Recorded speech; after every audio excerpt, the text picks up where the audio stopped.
Pagi itu matahari baru saja terbit, dan sinarnya menyelimuti rumah besar berwarna krem di pinggir kota Yogyakarta. Rumah yang terlihat begitu tenang, seolah tak pernah diganggu oleh masalah apapun. Priyadi, lelaki paruh baya dengan wajah tegas, tengah duduk di meja makan bersama istrinya, Ratna, dan kedua anaknya, Bima dan Nina. Mereka menikmati sarapan seperti biasa, mengobrol santai tentang aktivitas hari itu. Suasana pagi yang hangat dan penuh kebahagiaan mengingatkan Priyadi betapa hidupnya yang tampak sempurna. Priyadi adalah pengusaha batik yang sudah dikenal luas. Usahanya berkembang pesat, memiliki beberapa butik di Yogyakarta, Jakarta, dan Surabaya.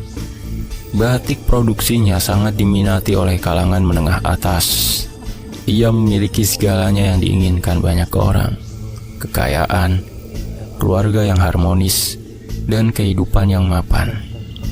Namun di balik kenyamanan itu, ada ketegangan yang mengintai. Bima, anak sulungnya yang berusia 17 tahun, baru saja diterima di universitas favorit di Jakarta. Bima yang cerdas dan ambisius sudah mulai memikirkan masa depan yang jauh dari Yogyakarta, meninggalkan Priyadi yang merasa kesepian meski dikelilingi banyak orang. Nina, anak bungsunya yang masih berusia 8 tahun, masih penuh keceriaan dan sering melontarkan candaan yang menghangatkan hati mereka semua.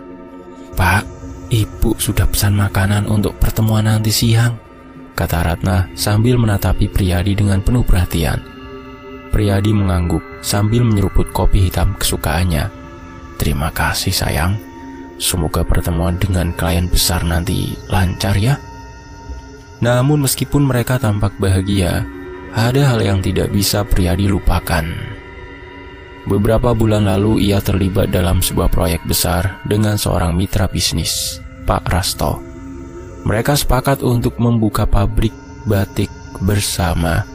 Tetapi beberapa keputusan bisnis yang Priyadi ambil membuat Pak Rasto merasa dirugikan. Proyek yang awalnya penuh harapan itu berakhir dengan perbedaan pendapat yang tajam. Pak Rasto mulai menjauh, dan rumor pun mulai beredar. Banyak orang yang mengatakan bahwa hubungan mereka kini tidak lagi seharmonis dulu. Priyadi mencoba mengabaikan perasaan tidak enak itu. Tapi semakin lama ia semakin merasa adanya ketegangan antara dirinya dan Pak Rasto.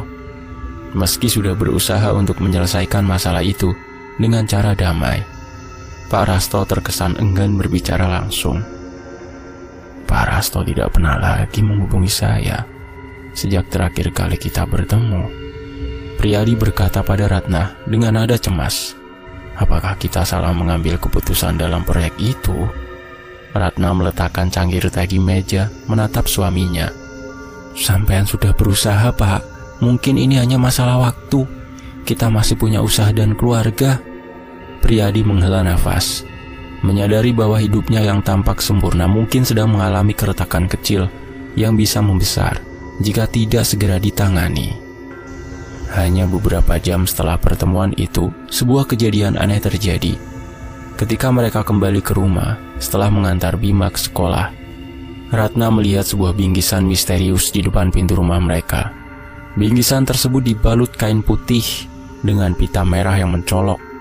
Tidak ada nama pengirim yang tertera, hanya seuntai doa yang ditulis dengan huruf besar di kertas yang menempel di kotak tersebut. "Nina, ambilkan paket itu," kata Ratna sedikit curiga. Nina yang biasanya berlari penuh kegembiraan setiap kali ada paket yang datang, kali ini berjalan dengan langkah pelan. Ada sesuatu yang aneh dalam dirinya, seperti perasaan takut yang ia tidak bisa dijelaskan. Namun ia tetap mengambil paket itu dan menyerahkannya kepada ibunya.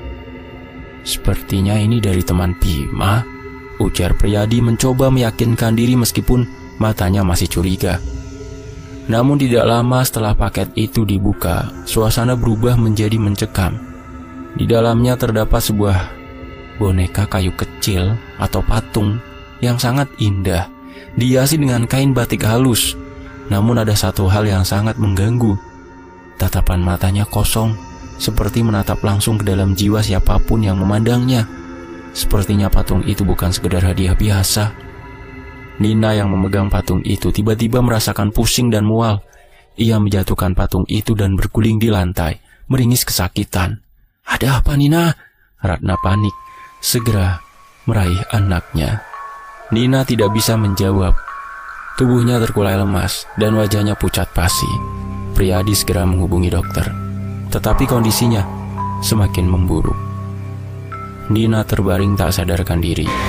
Sementara seluruh keluarga Priyadi mulai dilanda kecemasan yang mendalam. Di tengah keresahan mereka, Priyadi merasakan sesuatu yang lebih gelap sedang mengintai keluarganya. Sesuatu yang tidak bisa dijelaskan. Namun ia merasa sangat nyata. Teror yang datang bukan hanya dari penyakit fisik, tapi juga sesuatu yang jauh lebih berbahaya. Dan itu baru saja dimulai. Hari-hari yang sebelumnya tenang, kini dipenuhi dengan kecemasan dan ketidakpastian. Nina, anak bungsu mereka, terus terbaring lemah di ranjang. Tidak ada perubahan berarti meskipun telah diberi obat-obatan dari beberapa dokter yang datang. Ratna semakin khawatir dan Priyadi pun tak henti-hentinya berusaha mencari penyebab penyakit aneh yang merundung putri kecilnya. Namun, hasil pemeriksaan tetap nihil. Tidak ada diagnosis yang jelas. Dokter pertama yang datang hanya menyarankan agar Nina lebih banyak istirahat dan memberinya obat penurun demam. Namun, setelah beberapa hari, kondisi Nina tidak membaik. Ia semakin tampak lesu, tubuhnya semakin kurus dan wajahnya semakin pucat. Setiap kali Ratna dan Priyadi mencoba bertanya tentang apa yang dirasakannya, Nina hanya bisa menangis tanpa kata.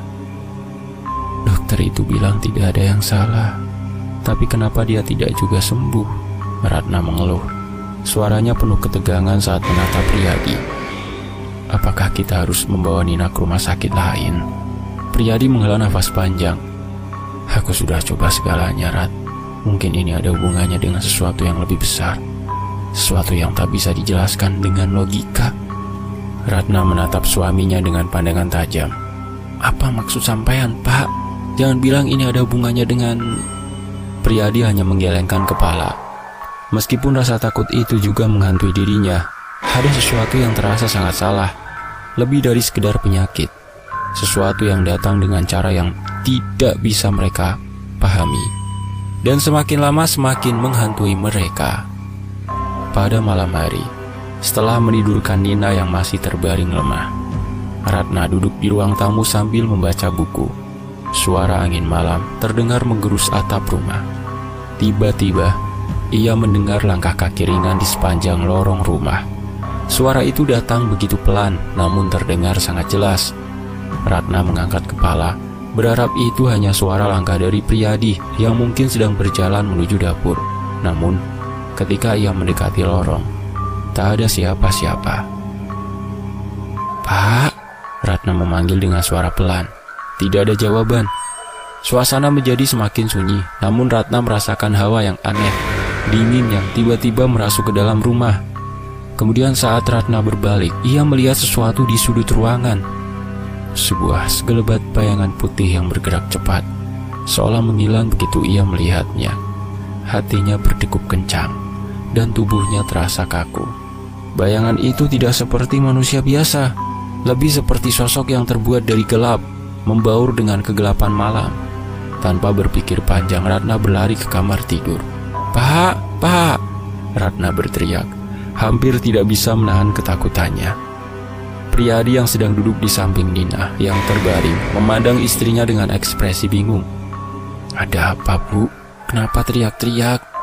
Di sana ada sesuatu, Pak." Ratna menjelaskan dengan suara terbata, menunjuk ke arah lorong rumah. "Ada sekelebatan bayangan putih-putih yang aku lihat bergerak begitu cepat. Aku takut ada yang tidak beres dengan rumah ini, Pak." Priyadi mengerutkan kening, mencoba tenang meski perasaan was-was itu jelas tergambar di wajahnya. "Mungkin hanya halusinasi, Bu. Kita sudah terlalu lelah. Kelelahan itu bisa membuat kita melihat hal yang tidak ada." Namun, meskipun Priyadi berusaha meyakinkan istrinya, perasaan aneh itu tetap menyelimuti hatinya. Ia merasa bahwa rumah itu bukan lagi tempat yang aman. Sesuatu sedang terjadi dan itu semakin mendekat. Di sisi lain, usaha batik Priyadi mulai menunjukkan tanda-tanda kerugian tanpa alasan jelas. Pelanggan-pelanggan utama yang sebelumnya selalu menghubunginya untuk pesanan bulanan kini mendiamkan dirinya. Setiap kali Priyadi menghubungi mereka hanya memberikan alasan yang terdengar tidak masuk akal. Ada yang mengatakan batiknya tidak sesuai dengan selera mereka. Ada juga yang beralasan bahwa anggaran mereka tiba-tiba terpotong. Beberapa pembeli besar yang seharusnya menjadi andalan dalam menjaga kelangsungan usaha tiba-tiba menghilang begitu saja. Pak Priyadi, saya minta maaf, tapi kami harus membatalkan pesanan bulan ini, ujar salah satu pelanggan besar. Suara di telepon terasa canggung. Ada perubahan anggaran yang mendesak. Priyadi merasa seperti ada yang tak beres. Bisnis batiknya yang sebelumnya begitu lancar, kini tiba-tiba mengalami penurunan yang sangat tajam. Setiap hari saldo rekening perusahaan semakin menipis untuk operasional, dan ia mulai merasa terjebak dalam lingkaran kekalahan yang tak bisa dipahami, sementara pemasukan tak ada sama sekali. Pada suatu malam, setelah selesai mengurus beberapa masalah bisnis yang makin menumpuk, Priyadi dan Ratna duduk bersama di ruang tamu. Keduanya lelah, namun suasana hati yang tak tenang membuat mereka tak bisa tidur. "Pak, apa yang sebenarnya terjadi?" Ratna bertanya dengan mata yang lelah. "Kenapa semua ini bisa terjadi? Usaha kita seperti ini, Nina sakit, bisnis terus merosot, dan aku merasa seperti ada yang mengintai kita. Aku takut, Pak." Priyadi menatap istrinya dengan mata yang kosong. Ia merasa terhimpit oleh situasi ini, dan tekanan semakin kuat mengarah pada perasaan takut yang tak bisa disembunyikan. "Aku juga tidak tahu, Bu. Tapi Bapak rasa ini bukan hanya kebetulan. Sesuatu sedang menguji kita dan kita harus mencari tahu apa itu." Dengan ketegangan yang semakin meningkat, hubungan mereka pun mulai renggang. Setiap percakapan berujung pada perdebatan kecil. Priyadi yang merasa tertekan oleh masalah bisnis dan kesehatan Nina mulai kesulitan untuk tetap tenang. Ratna yang cemas melihat keadaan anaknya merasa semakin jauh dari Priyadi yang kini sibuk dengan pekerjaan dan masalah keuangan. Malam itu mereka duduk dalam keheningan, hanya ditemani suara angin yang berhembus kencang. Suasana terasa semakin berat, dan Priyadi merasakan betapa tercekiknya ia dalam situasi yang tak bisa dijelaskan ini. Ada sesuatu yang sangat jahat yang sudah mulai mengarah pada keluarganya, dan ia harus segera menemukan cara untuk menghentikan semua ini sebelum semuanya terlambat. Pagi itu Bima terbangun dengan nafas terengah-engah. Tubuhnya basah oleh keringat, matanya terbelalak, masih terperangah oleh mimpi yang baru saja mengganggu tidurnya. Dalam mimpinya, ia melihat keluarganya dikepung oleh sosok-sosok gelap yang menyeramkan yang datang dari segala penjuru rumah. Mereka seperti makhluk yang sangat jahat yang tak pernah bisa dijangkau, melayang seperti bayangan di udara, memancarkan aura yang sangat menakutkan. Lalu ada suara berat yang bergema, suara dari makhluk gaib yang mengancam mereka. "Kalian akan terguncang, dan darah kalian akan mengalir sebagai sebuah kutukan atas sebab kesalahan yang telah diperbuat." Suara itu berbisik membuat Bima terperangah dalam ketakutan. Bima mengusap wajahnya dengan kedua tangan, mencoba menghilangkan rasa takut yang masih menggigit. Mimpi itu terasa begitu nyata, dan kini ia merasa ada sesuatu yang salah, sesuatu yang tak bisa dijelaskan hanya dengan logika. Saat ia turun ke ruang makan, ia melihat Nina yang duduk di meja makan tampak pucat. Gadis kecil itu tidak berbicara banyak, hanya mengaduk-aduk makanannya dengan sendok tanpa semangat. Ratna, ibu mereka, sedang menyiapkan sarapan, namun wajahnya juga terlihat lelah. Sebagai keluarga yang sudah terbiasa dengan kehidupan yang tenang, perubahan mendalam dalam rumah ini mulai membuatnya merasa cemas. "Kamu kenapa terlihat pucat, Dek?" tanya Bima berusaha mencairkan suasana. Namun Nina hanya mengangkat bahu, matanya kosong, dan ia kembali fokus pada makanannya. Ratna yang sedang mengaduk teh terhenti sejenak ketika Bima berkata, "Bu, aku merasa ada sesuatu yang aneh, Bu. Tadi malam aku bermimpi buruk tentang rumah ini, rumah kita, tentang kita semua yang diteror makhluk gelap, Bu. Ada suara yang bilang, kalian akan terguncang dan darah akan mengalir." Ratna menatap Bima dengan ekspresi khawatir. "Mimpi itu hanya sebuah mimpi, Nak. Jangan terlalu dipikirkan. Tapi jika kamu merasa cemas, coba berdoa ya." Namun perasaan tidak tenang terus menggelayuti keluarga ini. Tak lama kemudian terjadi lagi sebuah kejadian yang semakin menguatkan perasaan bahwa ada yang tidak beres. Pada suatu pagi, pembantu rumah tangga keluarga Priadi, Mbak Siti, sedang membersihkan kamar Nina. Ketika ia menyapu debu di bawah tempat tidur, sebuah benda aneh muncul. Ia memungutnya dan terkejut melihat ada sebuah jarum kecil yang terbungkus kain hitam bersama potongan kain berwarna merah darah dan beberapa gumpalan tanah hitam yang tampaknya diambil dari sebuah tempat. Mbak Siti berdiri terdiam menatap benda-benda itu dengan cemas. Ini bukan barang biasa, gumamnya dalam hati sambil memeriksa lebih dekat potongan kain yang terlihat seperti bekas ritual. Ia tahu bahwa benda-benda semacam ini sering digunakan dalam ilmu hitam untuk tujuan yang jahat. Dengan tangan gemetar, Mbak Siti memberitahukan Bu Ratna. Bu Ratna, saya temukan ini di bawah tempat tidur Nina. Sepertinya ini bukan benda biasa, Bu. Ratna yang mendengar penuturan Mbak Siti langsung merasa panik. Apa ini? Apa maksudnya? Kenapa ada benda-benda seperti ini di rumah kita? Tanyanya dengan terburu-buru. Matanya memancarkan kecemasan. Ia melihat benda-benda itu dan rasa takut mulai merambat di dalam tubuhnya. Priadi yang baru saja pulang dari kantor mendengar keributan di ruang tamu. Ia segera mendekat, melihat benda-benda itu. Ini seperti benda yang biasa dipakai untuk santet, katanya dengan suara pelan, mencermati potongan kain hitam dan jarum itu. Siapa yang meletakkannya di sini? Apa maksudnya? Ratna semakin cemas. Jadi ini benar-benar ada hubungannya dengan santet? Apa yang harus kita lakukan, Pak? Priadi menatap istrinya dengan pandangan yang penuh kebingungan dan ketakutan. Aku merasa ada yang tidak beres. Kita harus segera mencari tahu siapa yang melakukan ini dan bagaimana cara mengatasinya, Bu. Ketika ketegangan semakin tinggi, Ratna teringat tentang Pak Surip, tetangga mereka yang dikenal memiliki pengetahuan tentang hal-hal gaib dan ilmu-ilmu spiritual.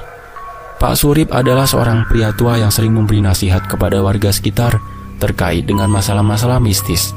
Meskipun ia tidak pernah secara terbuka mengakui keahliannya. Dengan hati yang penuh kekhawatiran, Ratna memutuskan untuk menemui Pak Surip. Ia pergi ke rumahnya dan setelah berbincang-bincang sebentar, Pak Surip mengangguk dengan serius saat mendengar cerita tentang kejadian-kejadian aneh yang menimpa keluarga Priadi. Ini bukan hal yang bisa dianggap enteng, kata Pak Surip, suaranya berat. Ada yang sedang menguji kalian. Bisa jadi ini akibat dari karma atau mungkin ada orang yang mengirimkan ilmu hitam ke keluarga ini. Lalu apa yang harus kami lakukan, Pak? Tanya Ratna dengan suara cemas. Pak Surip memandang Ratna dengan tatapan yang dalam. Jika kalian ingin menyelesaikan masalah ini, kalian harus pergi seorang dukun di daerah Bantul.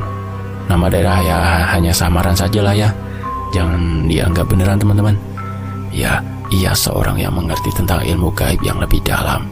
Di sana kalian akan mendapatkan bantuan untuk mengetahui siapa yang mengirimkan santet ini dan bagaimana cara untuk menghadapinya, kata Pak Surip.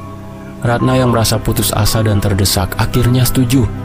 Kami akan pergi ke Bantul, Pak. Semoga ada jalan keluar. Keputusan untuk pergi ke Bantul semakin menguatkan rasa cemas yang ada di dalam diri Priadi dan keluarganya. Mereka tidak tahu apa yang akan mereka temui di sana. Tetapi mereka merasa bahwa hanya dengan mencari bantuan dari orang yang lebih berpengalaman, mereka bisa menemukan jalan keluar dari teror yang semakin menghantui kehidupan mereka. Hari berikutnya, keluarga Priyadi mempersiapkan perjalanan ke Bantul dengan hati yang penuh kecemasan. Mereka berangkat dengan harapan, namun juga dengan ketakutan yang semakin tumbuh dalam diri mereka. Apa yang akan mereka temui di sana? Apakah dukun tersebut dapat memberikan jawaban tentang semua kejadian aneh ini?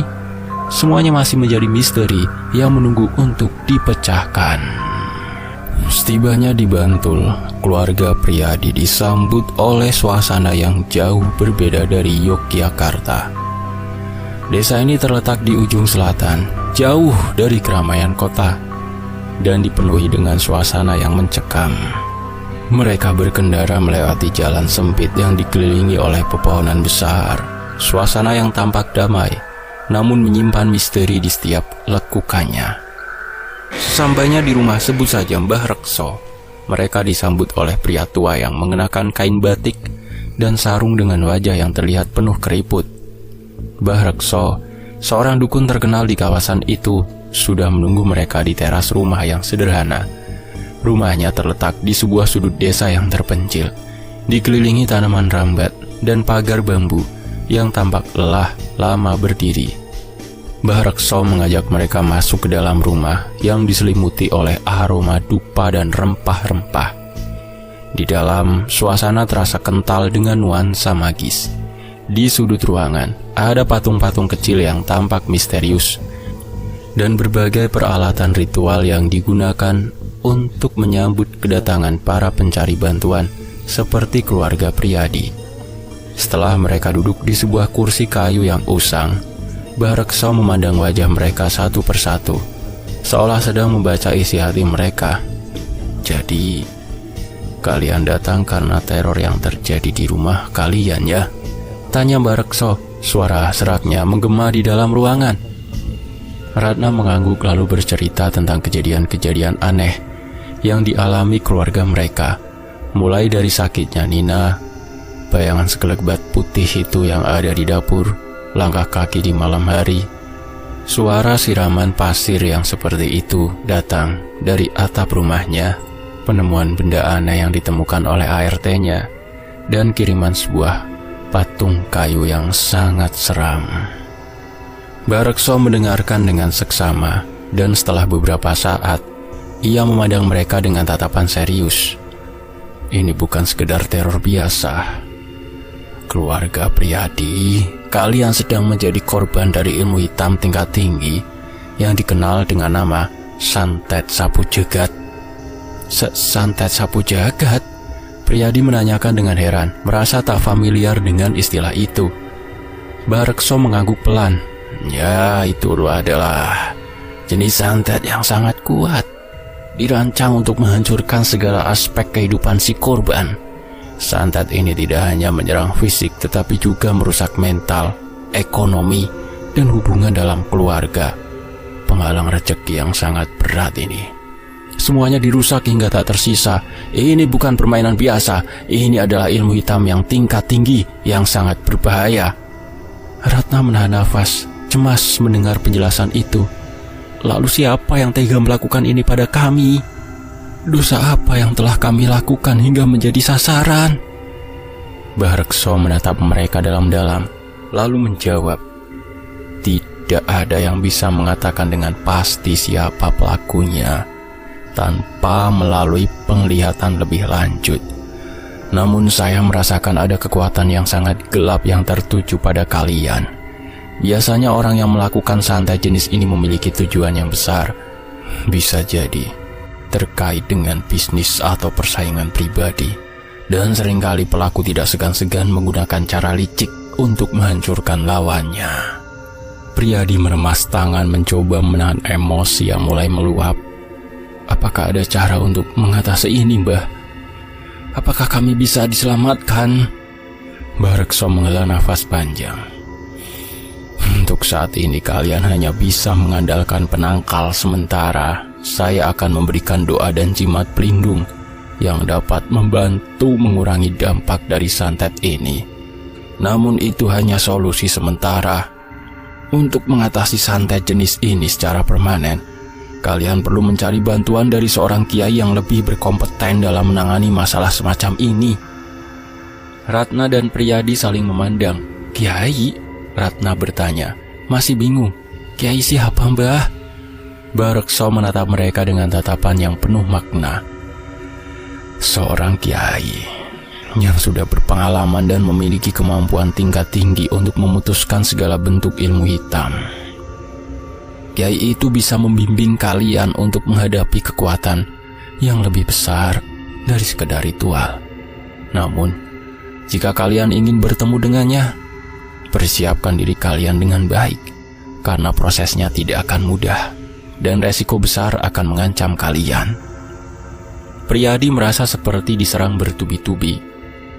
"Apakah kami akan bisa melalui semua ini, Mbah? Kami sudah kehilangan begitu banyak.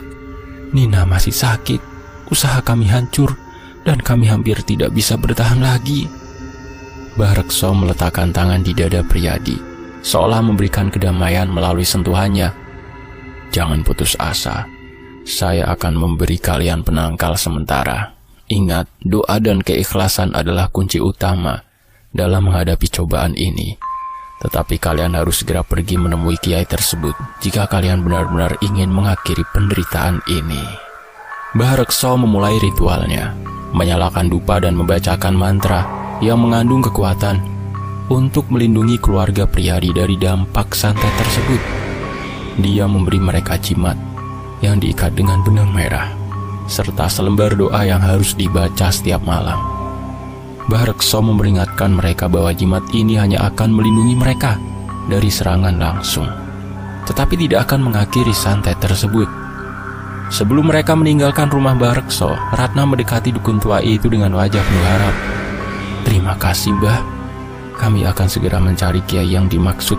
Semoga kami dapat menghadapinya dengan keberanian." Barekso mengangguk pelan, namun ada sesuatu yang tersembunyi di matanya. "Ingat, tidak semua yang kalian temui dalam perjalanan ini akan membawa kebaikan. Ada banyak hal yang lebih gelap yang menunggu. Hati-hati dengan siapa kalian percayakan diri." Dengan pemberian jimat dan doa dari Barekso, keluarga Priyadi pun melanjutkan perjalanan mereka. Kali ini menuju tempat lain untuk mencari kiai yang dapat membimbing mereka mengakhiri teror santet yang mengguncang hidup mereka. Namun, meski penangkal sementara sudah diberikan, mereka tahu bahwa tantangan terbesar masih ada di depan mata. Apakah mereka bisa menemukan kiai yang tepat, dan apa yang harus mereka bayar untuk mengakhiri semua penderitaan ini? Satu hal yang pasti, pertarungan mereka baru saja dimulai. Pagi itu udara di Jogja terasa sejuk, namun hati Priyadi dipenuhi kecemasan. Setelah menerima petunjuk dari Barekso, ia memutuskan untuk membawa keluarganya pergi ke Magelang, tempat di mana Kiai Mahfud tinggal. Kiai Mahfud adalah sosok yang dikenal memiliki kemampuan luar biasa dalam menangani masalah-masalah gaib dan ilmu hitam. Priyadi tidak punya pilihan lain. Ia harus mencari bantuan dari orang yang dapat menolong mereka keluar dari jerat teror santet yang tak kunjung usai ini. Perjalanan menuju desa terpencil di Magelang terasa lebih panjang daripada yang ia bayangkan. Jalanan berkelok, menanjak, dan melintasi sawah-sawah hijau yang tampak damai. Namun ketenangan itu terasa kontras dengan ketegangan yang ada dalam hatinya. Di sampingnya Ratna duduk diam, tampak lelah dan cemas. Sementara Bima yang biasanya ceria kini hanya bisa duduk terpaku merenung, seolah tak mampu mengungkapkan perasaan yang membebaninya. Setelah beberapa jam perjalanan, mereka akhirnya sampai di sebuah pesantren yang terletak di lereng gunung. Pemandangannya begitu sunyi, jauh dari keramaian dunia luar, seolah-olah tempat ini hanya untuk mereka yang mencari kedamaian batin. Pesantren ini terletak di balik pohon-pohon besar yang menghalangi cahaya matahari, menciptakan suasana yang begitu mencekam, seolah-olah dunia ini tidak pernah tersentuh oleh waktu. Kiai Mahfud, seorang pria tua dengan sorban putih yang tampak karismatik, menyambut mereka dengan tatapan yang tajam. Matanya seolah bisa menembus apa yang ada di dalam hati orang yang dilihatnya. Dengan suara yang lembut namun tegas, Kiai Mahfud meminta mereka duduk di ruang tamu pesantren yang sederhana, dikelilingi oleh dinding-dinding kayu yang berdecit saat tertiup angin. Waalaikumsalam. Saya sudah mendengar tentang masalah yang sedang kalian hadapi. Saya yakin kalian sudah merasa terpojok. Namun saya perlu memberi kalian peringatan. Ini bukan perkara mudah. Santet yang menyerang kalian bukan santet biasa. Ini adalah jenis ilmu hitam yang sangat kuat, bahkan bisa mengancam nyawa. Priyadi mengangguk menceritakan tentang semua yang telah terjadi sejak Nina jatuh sakit dan semua kejadian aneh yang mereka alami. Ia juga menjelaskan bahwa usaha batiknya kini dalam keadaan terpuruk dan keluarganya hidup dalam ketakutan yang terus-menerus. Ratna menambahkan, kami sudah berusaha melakukan segala hal, tetapi semuanya belum ada yang berhasil. Tolong Kiai, bantu kami. Kiai Mahfud menatap mereka lalu menarik nafas panjang. Santet ini dikirim oleh seseorang yang sangat membenci kalian. Orang yang merasa sangat dirugikan oleh kalian, terutama oleh Priyadi. Dendamnya sangat besar dan ia memanfaatkan kekuatan gaib untuk menghancurkan kalian. Priyadi terkejut mendengar penjelasan itu. Kira-kira siapa orang itu, Kiai? Tanyanya masih merasa bingung. Kiai Mahfud menggelengkan kepala. Saya tidak bisa langsung mengetahui siapa pelaku pasti tanpa melakukan beberapa ritual khusus. Namun yang pasti, orang tersebut memiliki kekuatan untuk mengirimkan santet ini. Santet jenis ini bukan hanya menyerang fisik, tetapi juga merusak jiwa dan pikiran korban. Kalian harus siap dengan proses yang panjang dan penuh ujian. Ratna menunduk tanpa takut. Apa yang harus kami lakukan, Kiai? Apakah kami bisa selamat? Kiai Mahfud menatap mereka dengan penuh pengertian. Proses ini memerlukan kesabaran. Saya akan memberikan doa-doa khusus untuk melawan santet ini, dan kalian harus membacanya setiap malam. Tetapi kita juga membutuhkan kekuatan lebih untuk menghadapinya. Kalian harus rela menjalani ujian dari alam gaib, karena kekuatan yang menyerang kalian sangat besar. Ini akan menjadi perjalanan yang tidak mudah. Malam itu Kiai Mahfud memberikan mereka beberapa doa dan air yang sudah didoakan, yang harus mereka gunakan di rumah. Ia juga memberitahukan mereka untuk menjaga kebersihan batin dan tidak mudah putus asa. Ingat, niat yang tulus dan ikhlas adalah senjata terkuat melawan kekuatan gelap. Jangan biarkan ketakutan menguasai kalian. Setelah menerima petunjuk dari Kiai Mahfud, keluarga Priyadi meninggalkan pesantren itu dengan perasaan yang campur aduk. Mereka merasa diberi harapan, namun juga teringat akan ancaman yang mengintai mereka. Ratna memegang tangan Priyadi erat-erat, berharap bahwa doa dan kekuatan spiritual yang baru mereka dapatkan akan cukup untuk mengatasi teror yang semakin parah itu. Kembali ke rumah mereka. Malam itu menjadi ujian besar bagi keluarga Priyadi. Teror yang mereka alami semakin menjadi-jadi. Sejak mereka pulang, suasana di rumah terasa semakin gelap. Nina yang sebelumnya hanya tampak sakit fisiknya, kini menunjukkan tanda-tanda yang lebih mengerikan. Ia meracau dengan suara yang bukan miliknya. Matanya melotot tajam, dan tubuhnya bergerak tak terkendali. Ratna berusaha menenangkan Nina, namun seolah ada kekuatan lain yang menguasai tubuh anaknya. Bu, aku takut ada yang datang, Bu, kata Nina dengan suara serak yang jelas bukan suaranya sendiri. Tak hanya Nina, bayangan hitam mulai bergerak-gerak di sudut-sudut rumah, mengintai mereka dengan mata yang kosong. Di ruang tamu, Ratna mendengar suara langkah kaki yang berat, seolah ada makhluk besar yang berjalan di dalam rumah. Tanpa bisa menahan ketakutannya, Ratna berlari ke kamar tidur, tetapi bayangan itu mengikutinya semakin mendekat. Priyadi mencoba untuk tetap tenang, mengingat doa-doa yang diajarkan oleh Kiai Mahfud. Namun, semakin lama, teror itu semakin nyata. Kekuatan gaib yang mereka hadapi ternyata jauh lebih besar dan lebih menakutkan dari yang mereka bayangkan. Bayangan hitam itu semakin mengerikan, menyerang Ratna secara fisik. Tangan yang tidak terlihat mencengkeram pundaknya, menyebabkan rasa sakit yang luar biasa. Saat itu juga, Priyadi merasa bahwa satu-satunya cara untuk bertahan adalah dengan terus berpegang pada doa dan keikhlasan hati. Namun ia tahu bahwa ujian mereka baru saja dimulai dan tantangan yang lebih besar menanti mereka. Dengan ketakutan yang menggebu-gebu dan rasa cemas yang terus mengintai, Priyadi dan Ratna berdoa dengan penuh berharap bahwa kekuatan gaib yang telah mereka temui akan mampu menyelamatkan mereka dari teror yang semakin mendalam ini. Di lain hari, malam itu rumah Priyadi terasa lebih berat dari biasanya. Teror yang mereka alami semakin intens, dan dengan setiap detik yang berlalu, rasa cemas semakin menguasai hati mereka. Kiai Mahfud yang telah memberi mereka petunjuk tentang kekuatan gaib yang mengancam kini berada di rumah mereka, bersiap untuk melakukan ritual ruqyah yang diharapkan bisa mengusir kekuatan jahat yang merasuki keluarga ini. Priyadi mengajak Kiai Mahfud ke ruang tamu, tempat yang dianggap paling luas dan tenang di rumah mereka. Ratna duduk di sudut ruangan, wajahnya tampak pucat dan lelah. Sementara Bima dan Nina duduk berdekatan di sofa, masih terbungkus dalam ketakutan yang mencekam. Kiai Mahfud membuka tas kecilnya, mengeluarkan sejumlah perlengkapan untuk ritual yang akan dilakukan. Ia mengambil sebuah tasbih dan beberapa helai kain putih yang telah dibacakan doa khusus. Kemudian, ia duduk di tengah ruangan, bersemedi sejenak, menenangkan batin untuk memusatkan perhatian pada doa-doa yang akan dibacakan.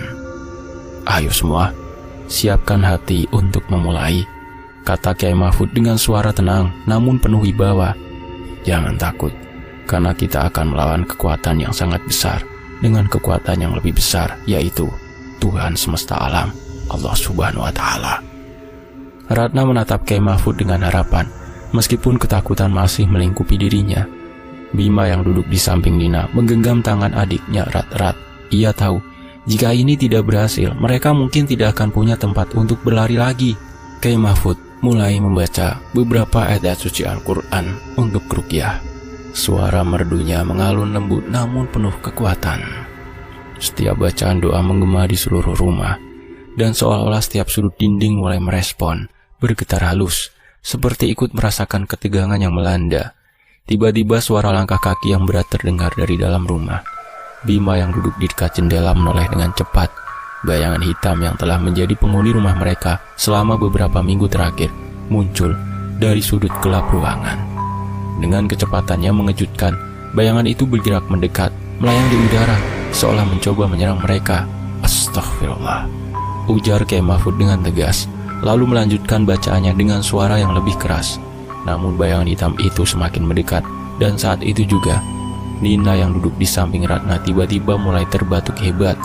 Dalam sekejap, mulutnya berbusa dan darah mulai mengalir keluar dari mulutnya. "Ini bukan hal biasa," ujar Kiai Mahfud dengan serius, matanya menyipit menatap Nina. Makhluk ini berusaha menghalangi proses pembersihan. Ratna terjerembab panik. Nina!"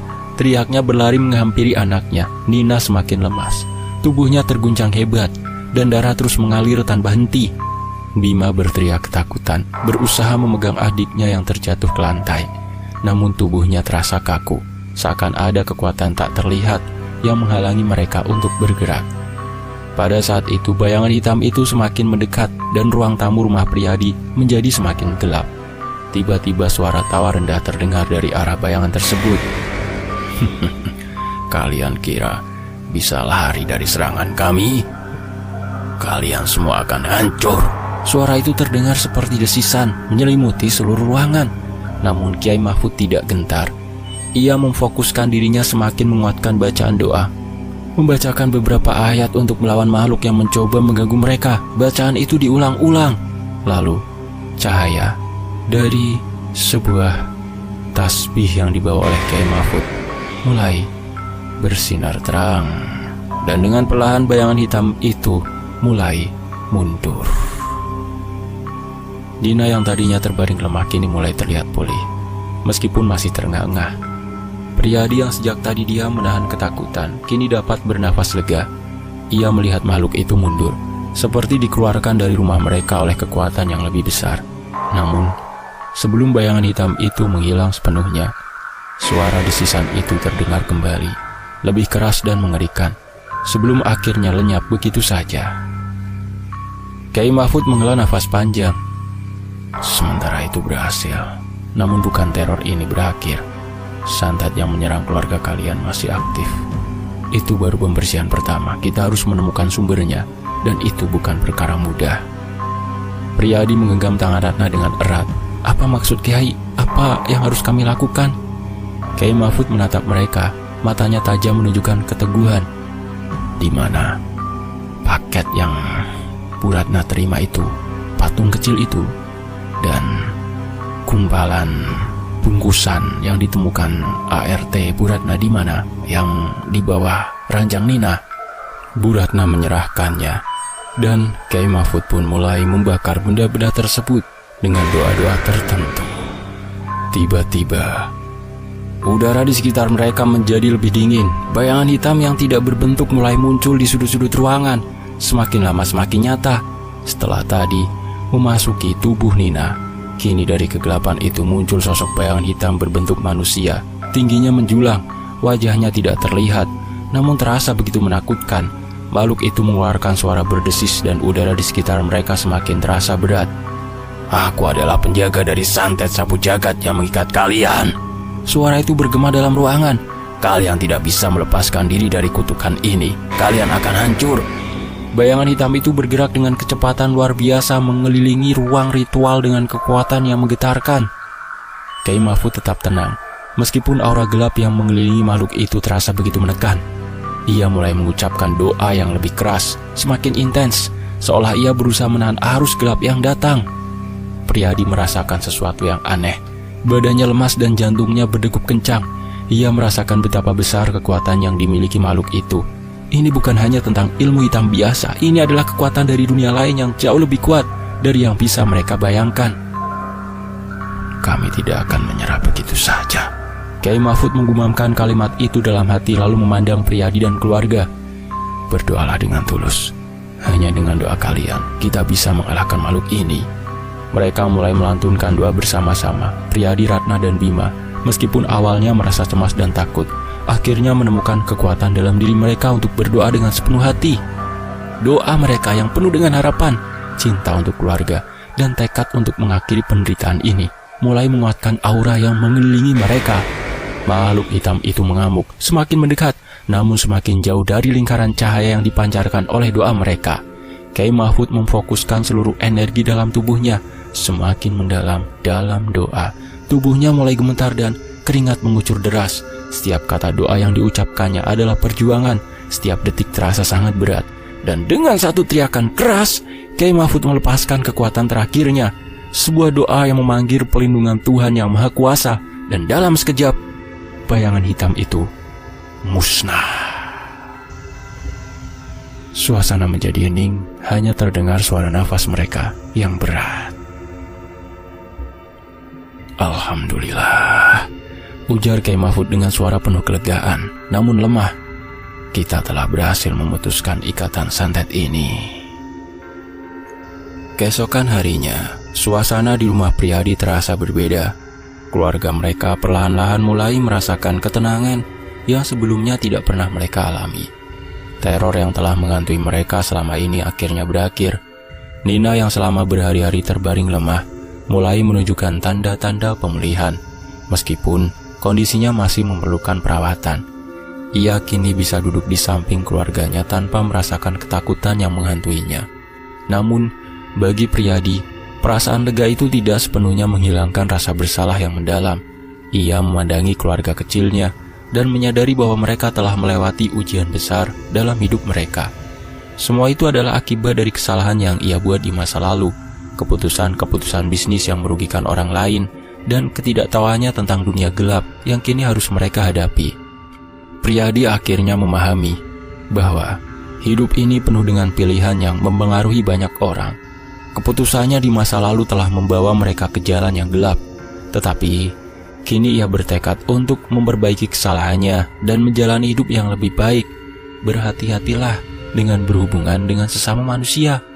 Ia berjanji untuk memperbaiki cara berbisnisnya, menjunjung tinggi integritas, kejujuran, dan tidak lagi mengorbankan orang lain demi keuntungan pribadi. Keluarga Priyadi perlahan bangkit dari cobaan berat yang telah mereka alami. Mereka menyadari bahwa cinta, doa, dan kebersamaan adalah kekuatan terbesar mereka. Sebuah pelajaran berharga yang akan mereka bawa selamanya, bahwa setiap tindakan dan keputusan memiliki konsekuensi, dan bahwa dalam hidup, kejujuran dan integritas adalah kunci untuk mencapai kedamaian sejati. Demikianlah sebuah kisah. Semoga bisa mengambil hikmah. Fakta Sejarah pamit. Wassalamualaikum. Tetap di Fakta Sejarah. Alhamdulillah.